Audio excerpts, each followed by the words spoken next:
This is Common Sense Radio. Straightforward and no excuses. All right. Come on now. This is the Steve Gruber Show. Call me crazy. Oh, yeah. What I said was perfectly right and spot on accurate. Boy's got a mouth like a cannon, always shooting it all. Stop. Yeah, stop. I mean, you're way off script. Got it in me. Gonna quit until it all comes out. Hey, boy! Been a long education. Yeah, you know, it's not cynical. It's common sense. Pay attention to me when I'm talking to you. I'm gonna rock the nation.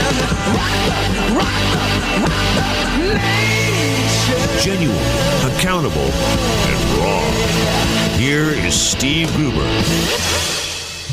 Well, what does a failed foreign policy look like? What does a failed foreign policy look like? Well, it may come in the form of an official directive from Russia ordering U.S. planes out of Syria. And that's exactly what has happened. Russian officials are demanding that American warplanes exit Syrian airspace immediately. Senior U.S. officials are confirming that to Fox News now. U.S. military sources telling Fox that U.S. warplanes would not comply with the Russian demand. Russian planes now flying over Syrian airspace as well. How long until there's an incident? Certainly something to concern ourselves with. There's nothing to indicate that we're changing our operations over Syria at this point, but the Russians have demanded that we leave. Another defense official adding, we have had every indication in recent weeks that the Russians were going to do something given the buildup. Now, let me direct your attention back to 2012. May of 2012, when Barack Obama said, no problem. We don't need to enforce the red line. We're fine. We're going to work with our Russian friends to remove Bashar al-Assad as president of Syria. Wrong. You see, Assad and Russia are close allies, and frankly always have been. And this whole teacher's lounge mentality for foreign policy doesn't work in the real world as a general rule. Look at the Taliban taking villages in Kunduz province in Afghanistan. Look at the collapse in Iraq and the expansion of ISIL.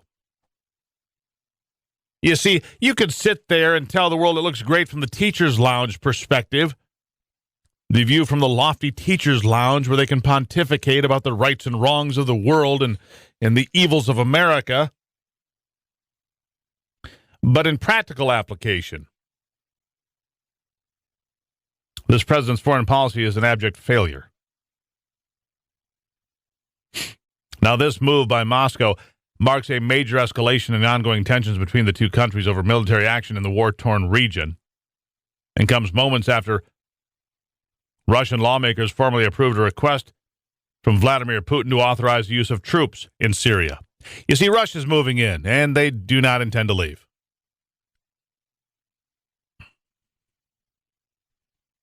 The Russian demand comes after a very similar demand made by Turkey in July when Ankara asked U.S. planes to fly only in airspace south of Mosul. In that case, 24 Turkish jets bombed Kurdish positions, catching the U.S. off guard. The Turks went ahead and bombed the Kurds that are on our side. Now the Russians are saying, get out. If only we could hit the reset button with Russia. Wouldn't that be great? If only of those of you listening right now that decided not to vote for Mitt Romney because he wasn't conservative enough for you. Or there's something else you didn't like about him. He's too soft. You ought to be ashamed of yourselves. Mitt Romney knew exactly what he was talking about. He was spot on and accurate. He called Russia for what it was and what it is and what it shall continue to be, which is our major number one adversary on the world stage. Barack Obama ridiculed him in the 2012 presidential debates. The 1980s called, and they want their foreign policy back. The Cold War is over. The Cold War may have been dormant, but the Cold War is alive and well today, I'm here to tell you. And it's not that cold. So for those of you that decided not to vote for Mitt Romney for whatever misguided reason you had, shame on you. And for anybody that doesn't get out to vote for a change in the White House this time around, I would only have contempt for that. The only way we can set this country back on the proper trajectory is to take our country back from those that have sent it down this path. I am not proud of our foreign policy, are you? In retrospect, we never should have gone to war in Iraq and Afghanistan. Certainly shouldn't have stayed the way we did. We did have no exit strategy. George W. Bush led what I thought was an appropriate war at the time, but in retrospect, you have to wonder about several points of that war. But you don't have to be second-guessing about what happened since Barack Obama took office. No, it's pretty clear that's been an abject failure. Remember Vice President Joe Biden saying this was going to be one of the great achievements of the Obama administration? What happened in Iraq and Afghanistan what would happen in Iraq and Afghanistan going forward would be one of the great achievements, he said in 2010. Not seeing much of an achievement now are we? Meanwhile, David Cameron, the British Prime Minister, appearing yesterday on CBS This Morning, said that Russian President Vladimir Putin's plan to work with Syrian President Bashar al-Assad's current government to fight ISIS is a phony solution. Here it is. He has done appalling things in his country. He's massacred hundreds of thousands of his own citizens. Millions have fled.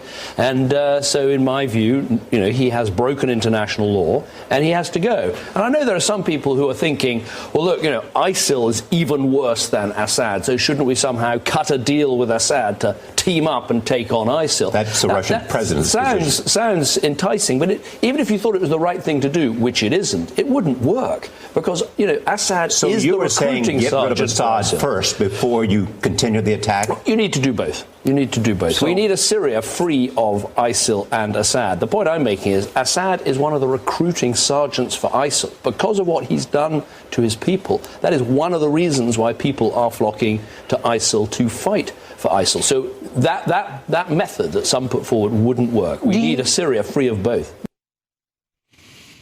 And America needs a foreign policy with some forward thinking. But instead, we're firing generals, stripping our military, gutting the operation, and pontificating from the teacher's lounge with some fat-free yogurt, I suppose. Time for some real leadership in America. It is time for some real leadership in America. It's 14 after. What are your thoughts? 888-900-9966, 888-900-9966, the phone number to check it out. You can find out more at SteveGruber.com as well. You can listen live there. You can check out podcasts, and you can send a note along for me to review and possibly use right here on the program. It's Wednesday. We'll be right back.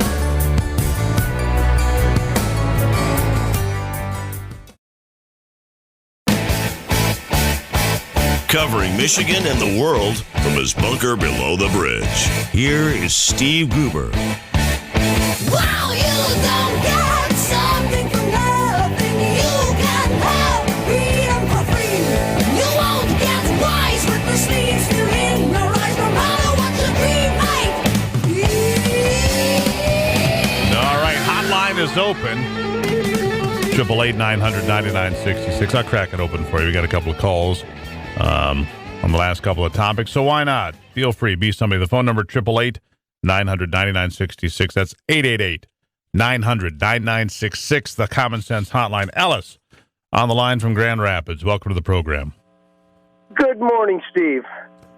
Good to have my you. comment is basically it's like a Sunni Shiite thing. The U.S. kind of siding with Saudi Arabia, who are mainly Sunnis, and Iran Shiites, and Assad's Alawite, former Shiite. But, was Muhammad a Sunni or a Shia? What are they fighting about?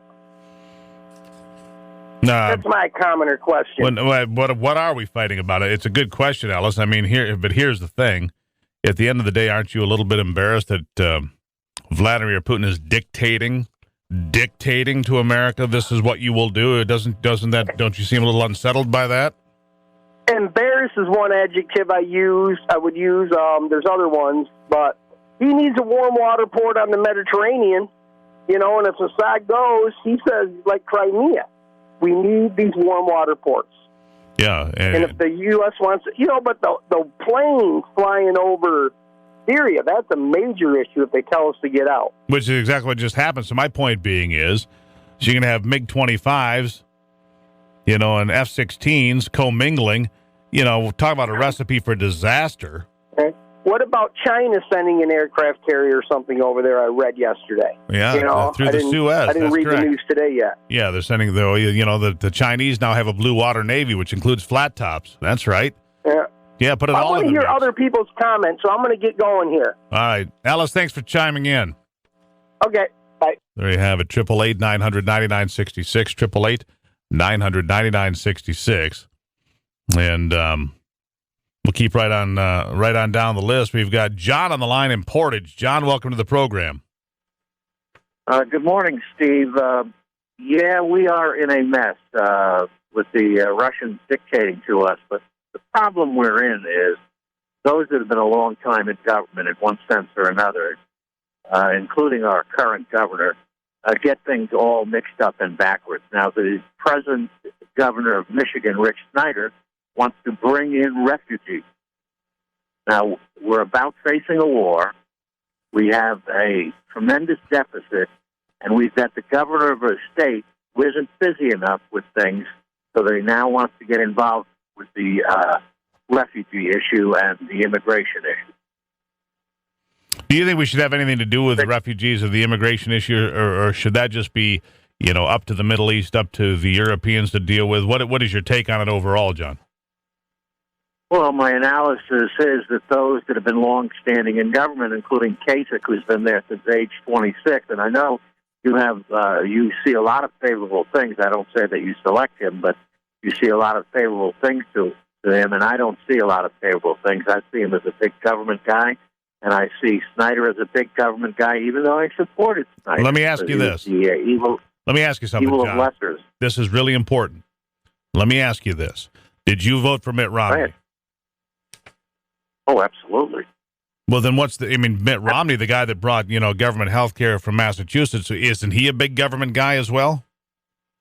Well, allow me to say it again, the evil of lessers. Well, that's my point. So I guess my question to you is, if Kasich's on the ticket, if Kasich's on the ticket, if he wins through, for example, would you support him? Oh, sure. That's my question. I appreciate it. John, thanks for checking in. Would I support him? I'm not foolish, but I would also support a third-party candidate if I thought the third-party candidate was good. Well, yeah, but the problem with that is third-party candidates have only ever hurt Republicans. It was true in 1912 when Teddy Roosevelt did it. I understand that, but if the Republican and the Democrat equal what we currently have in government on both sides, okay, I'll cast my dissent vote. Right, but the problem with that thinking, John, in my estimation, is that casting a dissent vote usually is a vote for the Democrats. I mean, Bill Clinton won the White House twice, the only guy in the 20th century to win the White House twice, and never got 50% of the vote. And you want to know why?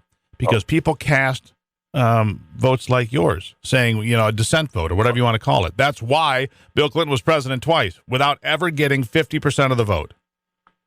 I think part of what you say is right, but there is a part of it that isn't right, and part of it was that the Republicans never attacked Bill Clinton on where he was weak, about his slickness, where he was trying to deceive people. They never called him Slick Willie. They never attacked him on that basis and all. They gave him a pass. I mean, everybody attacked him on that. I mean, he never got 50%. That's right. But the reason he never got 50% and became the president not once but twice is because of protest votes just like that. John, I got to run, my friend. Thank you for checking in. It's 24 after the hour. The phone number here. We might be able to sneak one more in if we had a chance. 888-900-9966. 888-900-9966. And historically speaking, it's always the same. Third-party candidates generally hurt the Republican. It was true when Teddy Roosevelt ran in 1912. It was certainly true when Ross Perot ran in 1992. I mean, I suppose you could say that George Wallace helped Richard Nixon get elected, and you could dissect that. George Wallace carried, 7 states in 1968? Something like that. And Richard Nixon won, but then Richard Nixon won in a tremendous landslide in 1972. So all it requires is some reading of some unrevised history, some actual history. You might be well served, by the way. I do this sometimes. Go find older history books, not ones that are online, and see what people are writing about history in 1960 or 70 or 80, and look at actual history books that weren't indoctrinated and impregnated with garbage like they are today, or revised and revamped to fit a narrative that was not true then and certainly isn't true today. You know, you're well served to read and check your sources, is my point. Make sure you read good sources and have good information, because if it's not good information coming in, how could it possibly be good information on the way out the backside? 25 after on a Wednesday, it's the Steve Gruber Show. We'll be right back.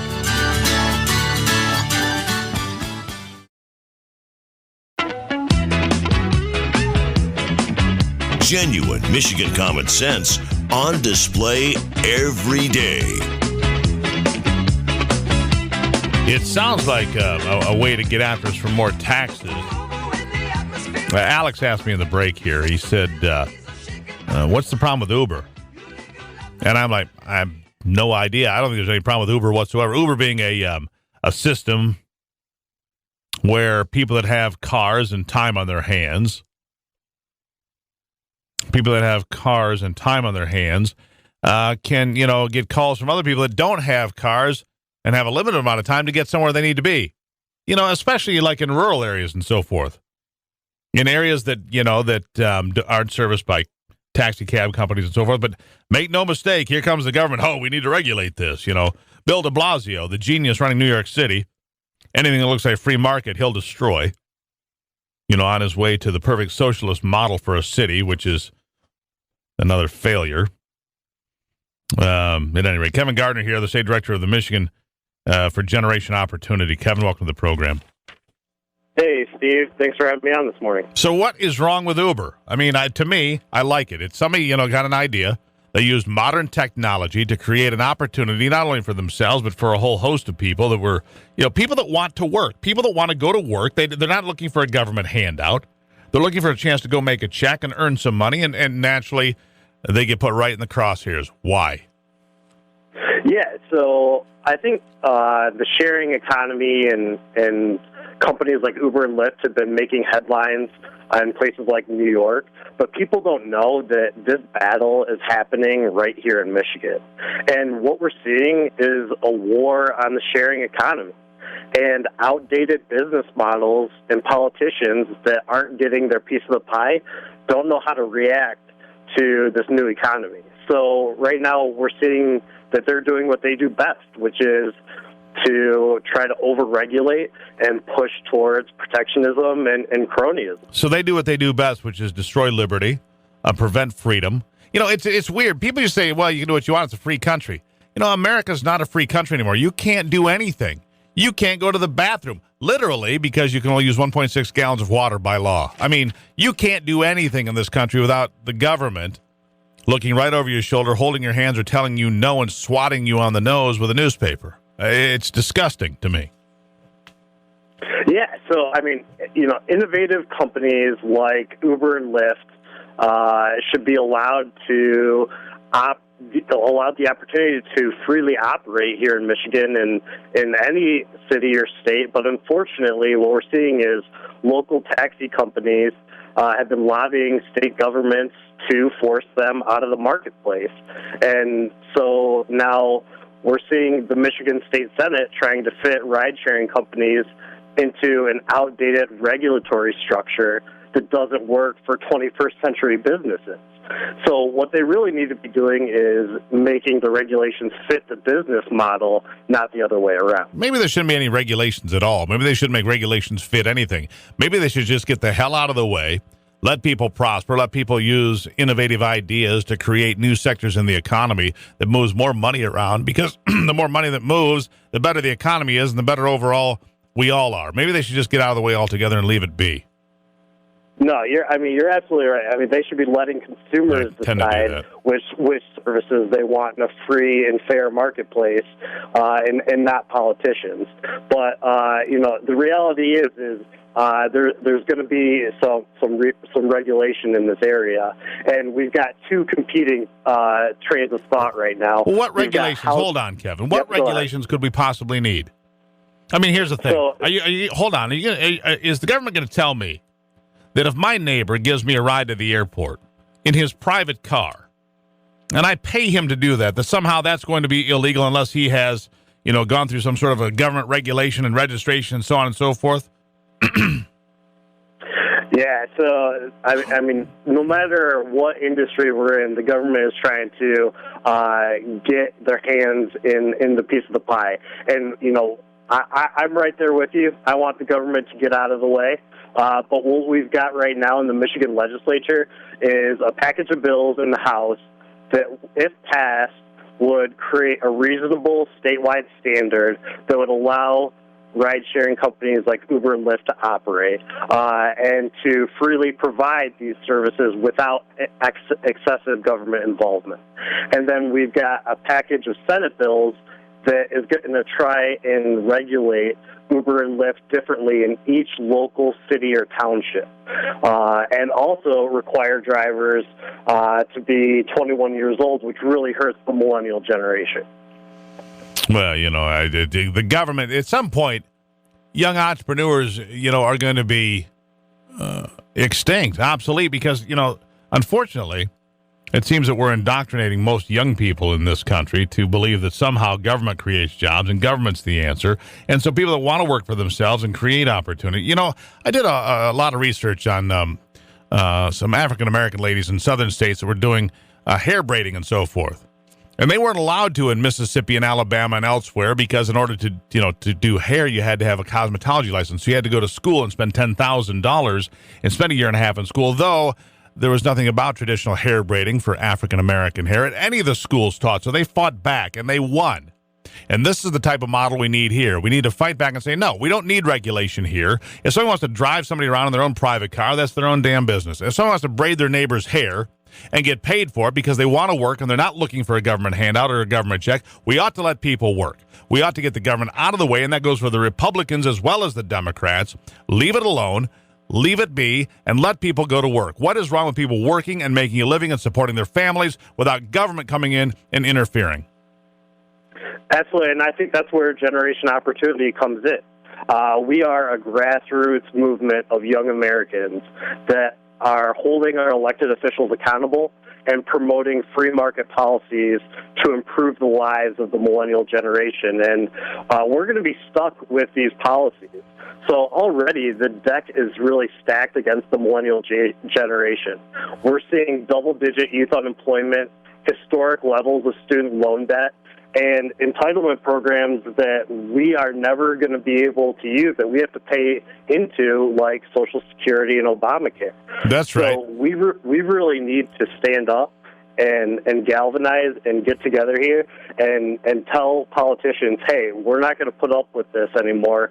You need to start listening to us and hold our best interests in mind. Right, and so here's the government solution. So you're a 20. We'll use an example. Here's a 25-year-old guy. He's got $50,000 in student debt. He's paying $500 a month to pay off that debt for the next however many years. He decides to use his own private car, a car that he paid for, maintains, takes care of, puts gas in, changes the oil on, to give people rides to make a living, to pay off his student debt so it isn't stuck to the taxpayers. And the government says, no, you can't do that. That's how foolish this all is. I'll give you the last word, Kevin.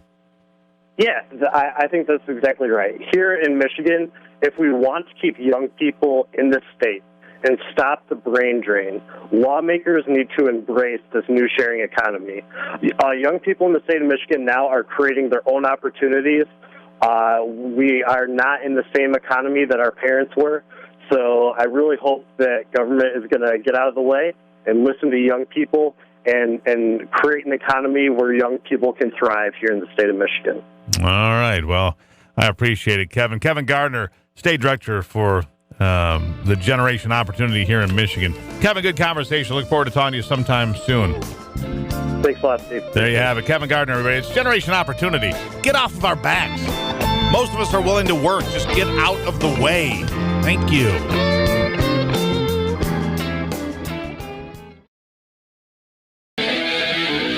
Delivering Michigan common sense with a big dose of truth and honesty.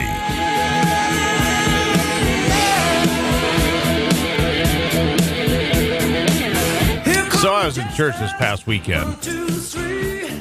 Often am. I was in church this past weekend, and it occurred to me listening to the pastor, how do Christian Democrats rationalize second and third term abortions? Seriously. How do Christian Democrats, and I was in the pew with two, hardcore Christians, hardcore Democrats, how do these two things match up? I'm lost. And I've never asked them about the abortion thing because I just haven't, out of respect their family, so I didn't ask. And I didn't want to go down that road with them. But how do Democrats make that work? How do they rationalize in their brains that it's okay to vote for Democrats who openly support, abortion anytime, and no matter how late, on demand? David Azerrad is a PhD and director of the Buchanan Simon Center for Principles and Politics at the Heritage Foundation. Maybe he can help me. David, welcome to the program. Good morning. Thank you for having me. So how do you answer that question? How do you get a Christian Democrat, and there are millions that are hardcore, Christians, but that are Democrats, and the term of, I'll just use abortion. To me, there's just no way to get these two to work in conjunction with each other, but maybe I'm wrong. Well, the first thing I would say, Steve, is I would commend you for not posing the question to them. One thing I dislike about living in Washington is how everything is politicized all the time, and I think it eats away at civic comedy. It makes us feel that we're no longer all citizens, but we're always divided in clans, and I think your judgment is right in that case. In terms of how to answer your question, look, I don't know. I'm Jewish. I have the same question in terms of how some of the Jews in this country vote in terms of how to square these two things. I can't look into the souls of other people and give an account of what goes on in there. What I will say is I think you approach it the right way. Is the question to raise is, how is it that we tolerate elective late-term abortions? One card I like to play in talking with these people is people on the left are usually enamored with Sweden. Sweden is the perfect country in the world. If only we could be more like Sweden. This is the constant refrain. One thing I tell them is Sweden doesn't allow elective late-term abortions. We are one of only 7 countries in the world. We're up there with North Korea and China that allows elective late-term abortions. So setting aside what you think about the first trimester, can't we all agree that we should do away with that? And I found that these arguments kind of plant the seed of doubt in the minds of people, and that they may not concede the point to you immediately, but they kind of start to mull it over. It is deeply disturbing when you look at it this way, that we are really an outlier in the international community, which is usually what the left likes to compare us to. No, that's interesting that you point out that on the subject of abortion, North Korea and China, these are not people we want to align ourselves with when it comes to human rights and looking out for the underdog. What bigger underdog is there except for somebody, a fetus for that matter? But there are other places you can compare and contrast, correct? Yeah, but you'll find, I think, Canada is one of them. But I think none of the Western European democracies allow elective late-term abortions. I could be wrong, but essentially all the countries that are supposedly more progressive than us, that have a better political system, supposedly larger welfare states, and that we should be emulating in a whole host of ways, seem to have a more robust moral compass than we do on this question. All right, so why is there this fascination with Sweden? And it's not just about abortion; it's about renewable energy. It's about a whole host of things. It's about social programs. It's about how much money people are allowed to make, and so on and so forth. First of all, Sweden's a small country. There is no fair comparison to America, but people do it anyway. You're right. Well, that's the key thing. You just hit the nail on the head. Is look, I have nothing against Sweden. I mean, it's a fine country for Swedes. But to compare America to Sweden is silly. America isn't a country, it's a continent. Just look at a map. It contains tremendous geographical, cultural, and ethnic and religious diversity, something that Sweden doesn't have to deal with. If we want to compare ourselves to anyone, if anything, we might compare ourselves to Canada, although even there, the population of Canada is a tenth of ours. I don't know, maybe we compare ourselves to Brazil or to Russia or to China, to these very, very big countries. And we can learn from other countries. We shouldn't think that we're the best at everything. I mean, we have the highest corporate tax rate in the world. This is another area where I think Sweden is better than this. But on the whole, I think the proper way to think of politics is to be anchored in your own country. No two countries are alike. We have a distinctive history, a distinctive culture. We should learn to others, look at others, try to learn from them as possible. But this idea that you can somehow recreate one country in another, it's the height of foolishness. Yeah, I think you're right. The height of foolishness. And it seems to me that we have this whole teacher's lounge mentality, because I think that, we're allowing people to espouse their beliefs and their views based on nothing more than the musings of their own mind and having never lived among the rest of us in what we call the real world. And I believe that. I believe that there are academics that have, amused themselves in an academic world in almost a pretend way and never been out among the rest of us that are, scratching to make a living every day. David, I'll give you the last word. That's exactly it. Look, we're all enamored with theory because there's something appealing about theory, because a 22-year-old can sit down who doesn't know the first thing about life, understand three principles, and then claim to be an expert in any given field. I'm an expert in poverty relief. I'm an expert in marriage because I studied it and I did a master's, or I teach it in a university. The truth of the matter is, of course, there's some room from theory, but theory usually comes after experience. Who came up with these theories are people who've spent a long time on the ground, understand statesmanship, understand civil society, understand marriage, and then they, with great difficulty, manage to distill what they've learned over the course of a lifetime. That's the type of theory I admire, not the one that a 22-year-old with no experience espouses.